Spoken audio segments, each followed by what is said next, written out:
Hello दोस्तों, तो again आप लोगों का यूनिक्स सेंटर में स्वागत है। तो जैसा कि आप लोग अच्छी तरह से जानते हैं कि हमारी जो वीडियो है इकोनॉमिक्स की लगभग सारी की सारी वीडियो आ चुके हैं। लगभग हमारे जो चैप्टर नंबर 10 है वो कंप्लीट हो चुका था। पूरी की पूरी आपको वीडियो मिल चुकी है। अगर आप में से ऐसा कोई स्टूडेंट है जो हमारे चैनल पे फर्स्ट टाइम विजिट करा तो आप सभी लोगों का मोस्ट वेलकम कि आप हमारे चैनल पे आए हैं।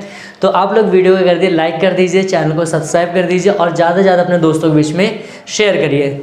तो अब यहाँ पर मैंने आप लोगों को लास्ट की वीडियो में हमने देखा था कि जो इससे पहले कि जो पार्ट नंबर 4 था तो वहाँ पर हमने देखा था कि मांग वक्र पर संचलन किसे कहते हैं और मांग वक्र में खिसकाव किसे कहते हैं। फिर आप कह सकते हो तो ये दोनों टॉपिक को हमने कवर किया था और वो हमारा 4th पार्ट कंप्लीट हो गया। तो अगर आप में से नहीं देखा है तो आप लोग चलिए कि वहाँ पर जाके प्लेलिस्ट को विजिट कर सकते हो, वहाँ पर आप देख सकते हो।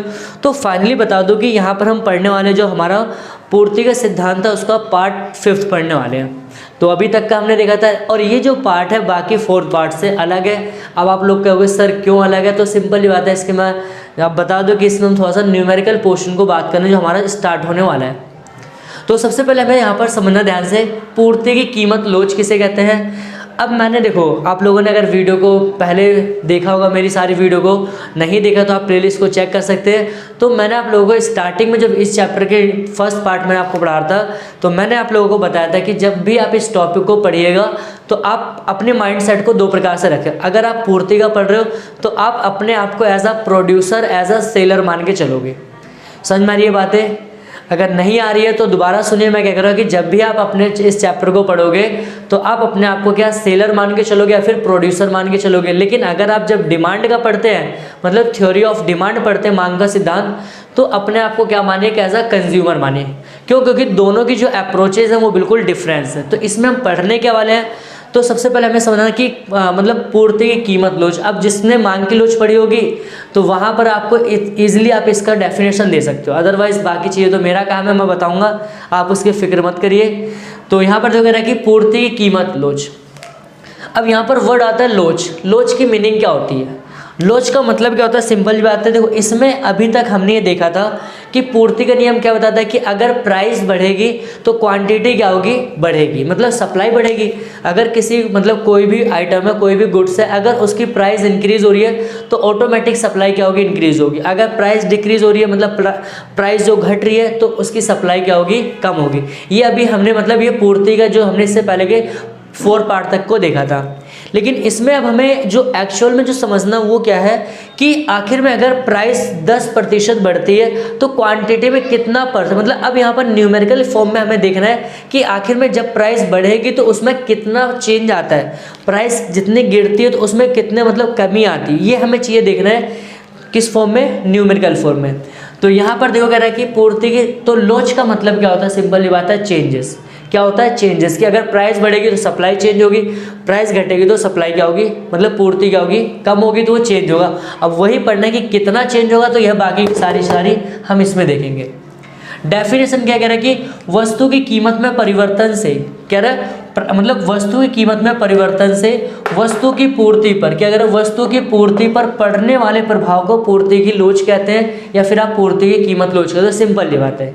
या फिर आप क्या कह सकते हो? फॉर्मूले के देख के डेफिनेशन बना सकते हो। कैसे?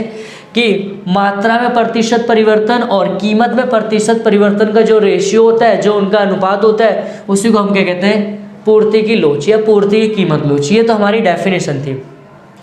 अब फाइनली करना है कि हमें, उसमें मैंने आप लोगों को पढ़ाया था मांग वाले में कि पूर्ति की लोच ज्ञात करने का आपके पास 2 मेथड है। कौन कौन से मेथड? एक फॉर्मूला आपका सिंपल क्या है कि ES मतलब पूर्ति की कीमत लोच कह सकते हो या फिर पूर्ति लोच कह सकते। पूर्ति की लोच कैसे निकालेंगे? मात्रा में प्रतिशत परिवर्तन, दूसरा क्या है? कीमत में प्रतिशत परिवर्तन। ये हो गया। अब देखो वैसे ये तो फॉर्मूला था कि जब भी आप डेफिनेशन डालोगे तो उसके नीचे फॉर्मूला डाल देना। अब आता है पूर्ति की लोच की विधियाँ क्या है। तो विधियाँ बेसिकली 2 विधि और दोनों ही एक दूसरे से कनेक्टेड है कि फर्स्ट जो सेकंड है वो फर्स्ट से आई है और फर्स्ट सेकंड से आई है। तो यहाँ पर देखो पूर्ति की आपको क्या निकालना है? पूर्ति की लोच। तो अब कैसे इसको निकालना है? पहला हमारे पास फॉर्मूला कौन सा? पहला हमारा परसेंटेज वाला है। तो अगर आपका क्वेश्चन क्या होता है कि ऐसा कुछ कि एक परसेंटेज दिया होता है और वहाँ पर आपको पूर्ति की लोच दी होती है, आप तीसरा आपको P% पूछा तो आप फॉर्मूला निकाल सकते हो। लेकिन कभी कभी क्या होगा कि थोड़ा सा चेंज होगा कि आपको क्यू प्रतिशत निकालना। तो क्यू प्रतिशत हम कैसे निकालेंगे, डेल्टा क्यू अपॉन में क्यू इंटू में 100। तो इससे हम इसको जब सॉल्व करेंगे तो हमारा क्या निकल जाएगा, क्यू परसेंटेज। दूसरा क्या, पी परसेंटेज कैसे, डेल्टा पी अपॉन में पी इंटू में 100। अगर इसको सॉल्व करेंगे तो हमारा क्या निकल जाएगा, पी परसेंटेज। तो अब हम दोनों को क्या रख देंगे, फॉर्मूले पे पुट अप कर देंगे तो हमारा आंसर क्या हो जाएगा, बिल्कुल आ जाएगा। दूसरा क्या कहता है, दूसरा जो हमारा तरीका होता है निकालने का वो क्या है, ई एस इजक्वल टू क्या, डेल्टा क्यू अपॉन में डेल्टा पी और इंटू में क्या होगा, पी और इंटू में क्यू, ये होगा। अब डेल्टा पी का मतलब देखो क्या है, डेल्टा पी कैसे निकालते हैं, डेल्टा पी निकालने का P1 माइनस में P2 और डेल्टा क्यू निकालने क्या होता है, Q1 माइनस में Q2। तो ये अभी तक इसमें क्या आते हैं कि हमारे ये फॉर्मूलेस थे। तो जो नेक्स्ट पार्ट हमारा आएगा उसमें हम न्यूमेरिकल वाले फॉर्म में देखें, न्यूमेरिकल करेंगे, कुछ देखें कोई किस प्रकार के क्वेश्चंस को आते हैं।